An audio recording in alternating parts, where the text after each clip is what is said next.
Assalamualaikum warahmatullahi wabarakatuh. Alhamdulillahirabbil alamin wassalatu wassalamu ala asrofil anbiya'i wal mursalin Sayyidina Muhammadin wa ala alihi washabihi ajma'in, amma ba'du. Allahumma sholli wa sallim wa barik ala Sayyidina Muhammadin wa ala alihi washabihi wasallim. Alhamdulillah, puji syukur kehadirat Allah Subhanahu wa taala atas segala nikmat yang telah diberikan kepada kita, sehingga sampai detik ini kita masih diberikan nikmat kesehatan, nikmat iman, nikmat Islam, sehingga kita dapat melaksanakan kewajiban kita sebagai hamba kepada Allah Subhanahu wa taala dengan tidak kurang suatu apapun. Alhamdulillahirabbil alamin. Salawat serta salam kita sampaikan kepada junjungan kita, suri tauladan kita, Nabi besar Muhammad sallallahu alaihi wasallam, kepada para keluarganya, sahabatnya, insyaallah rahmatnya sampai kepada umat yang selalu menjalankan syariat-syariat perintah agama. Amin insyaallah. Pada kesempatan kali ini saya akan membahas tentang Quran surat Al-Mujadilah surat ke-58 ayat 11 dan Quran surat Ar-Rahman surat ke-55 ayat 33 dan hadis terkait tentang menuntut ilmu. Dan materi ini pun sebagai salah satu tujuan media pembelajaran dalam jaringan untuk anak-anak SMP kelas 7. Baik, sebelum kita lanjutkan belajar, kita baca dulu niat dari Al-Habib Abdullah bin Ali Al-Haddad. A'udzubillahi minasyaitonirrajim. Bismillahirrahmanirrahim. Alhamdulillahirabbil alamin. Nawaitu ta'alluma wa ta'lim wa tazakkura wa tazakkir wa nafa'a wal intifa' wal ifada wal istifadah wal hasa 'ala tamassuki bi kitabillahi wa sunnati rasulih wa du'a ilal huda wa dalalata 'alal khairi ibtiga'a wajhillahi wa mardatihi wa qurbihi wa sawabihi subhanahu wa ta'ala. Saya niat belajar dan mengajar, mengingat dan mengingatkan ilmu, memberi manfaat dan mencari manfaat, memberi keutamaan dan mencari keutamaan, menganjurkan berpegang teguh dengan kitab Allah Al-Quran dan sunnah Rasulnya, menyeru kepada petunjuk, menunjukkan kepada kebaikan demi mengharap dapat berjumpa dengan Allah dan keridaan serta pahalanya. Amin insyaallah. Baik anak-anak dan pemirsa yang sempat menyaksikan video ini, kita membaca juga niat belajar. Rabbi zidni ilman warzuqni fahman, Rabbi israh li sadri wa yassir li amri wahlul 'uqdatan min lisani yafqahu qawli. Materi ini menyangkut tentang pentingnya menuntut ilmu dalam Quran surat Al-Mujadilah ayat 11 dan Quran surat Ar-Rahman ayat 33. Sebelum kita mulai, kita baca dulu suratnya.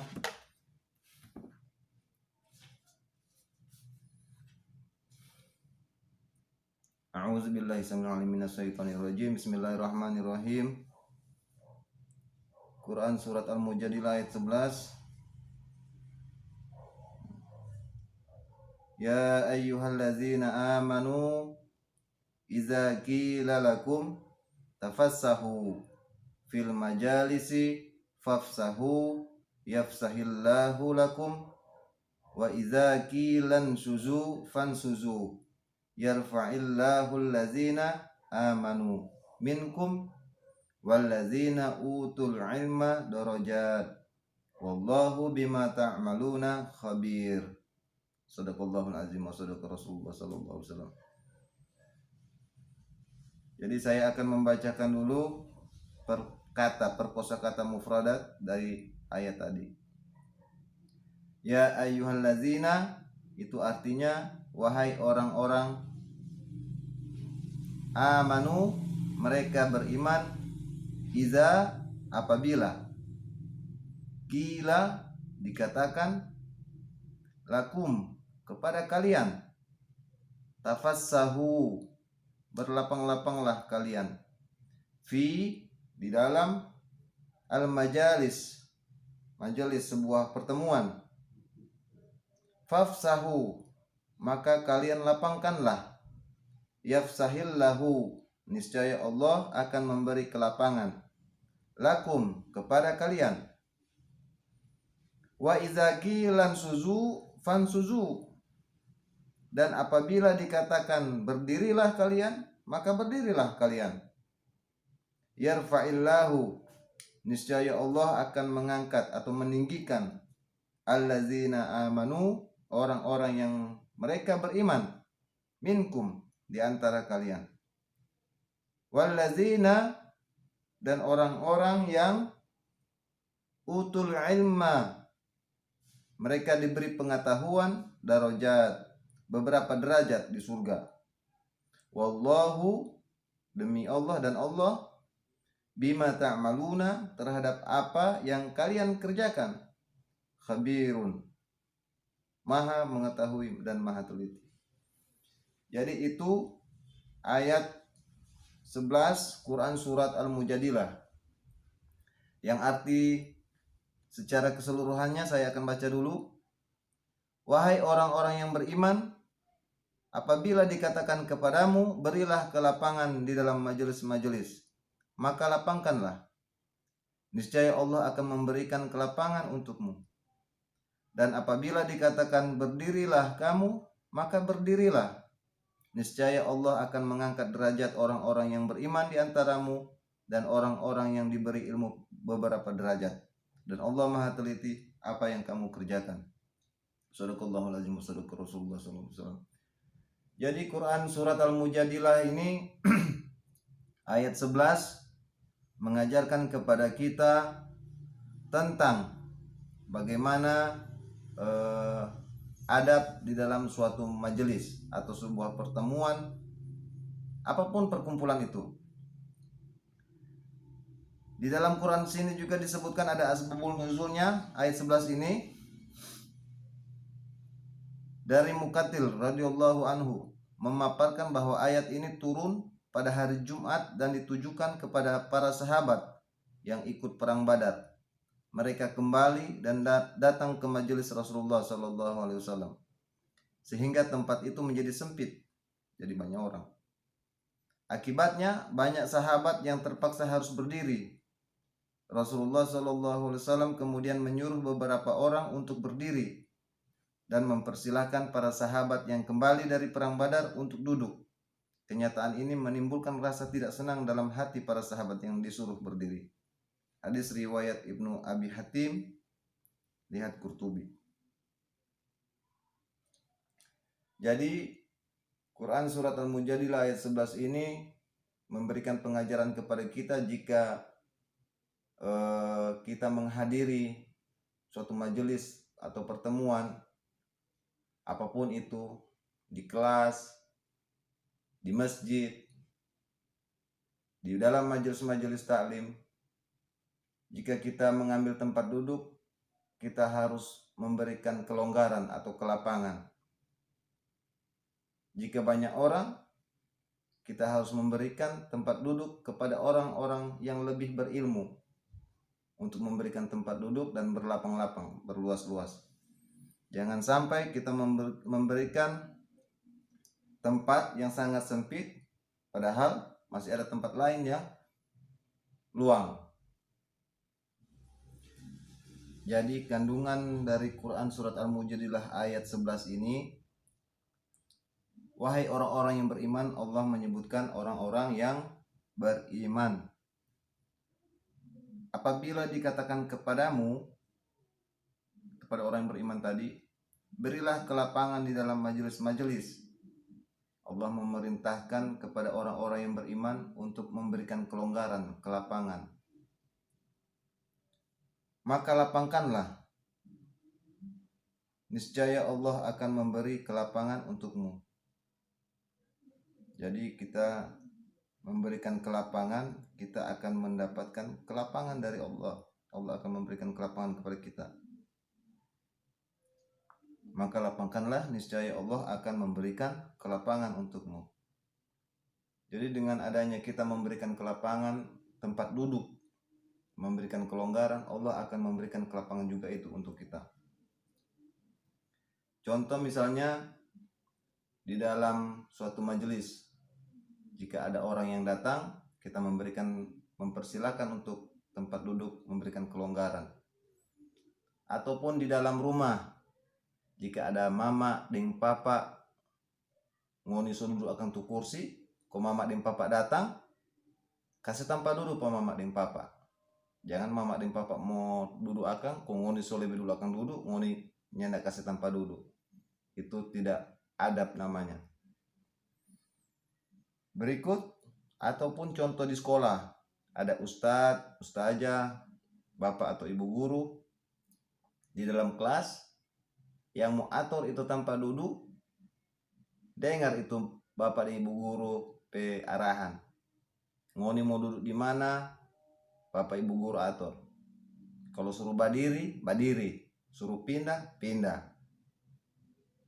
Itu merupakan bagian dari adab. Kalau kita memberikan kelapangan kepada orang lain, Allah akan memberikan kelapangan juga untuk kita. Dan apabila dikatakan berdirilah kamu, maka berdirilah. Ini kalau udah ustadz atau guru, ustazah, bapak ibu guru, kalau suruh berdiri, berdiri, jangan berdiam duduk.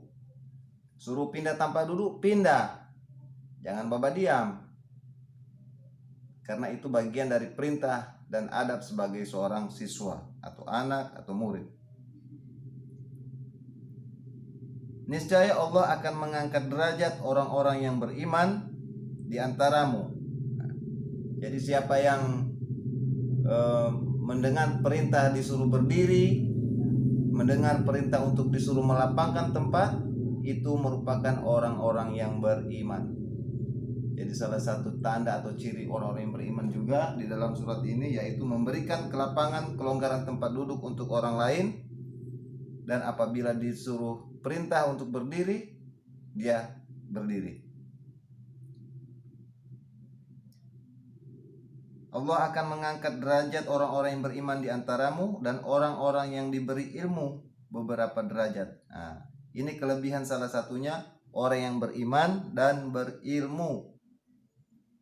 Ada yang beriman tidak berilmu, tapi ada orang yang beriman dan berilmu. Itu Allah akan mengangkat beberapa derajat.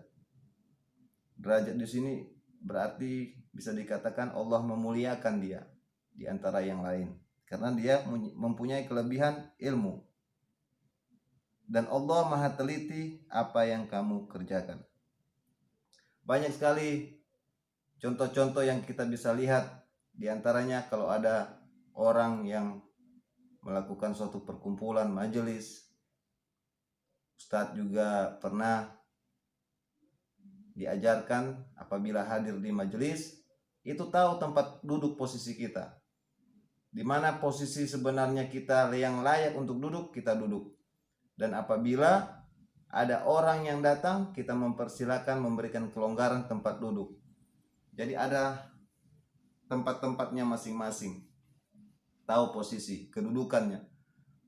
Kalau ada anak yang lebih pintar, dia biasanya duduk di depan karena dia punya ilmu pengetahuannya lebih.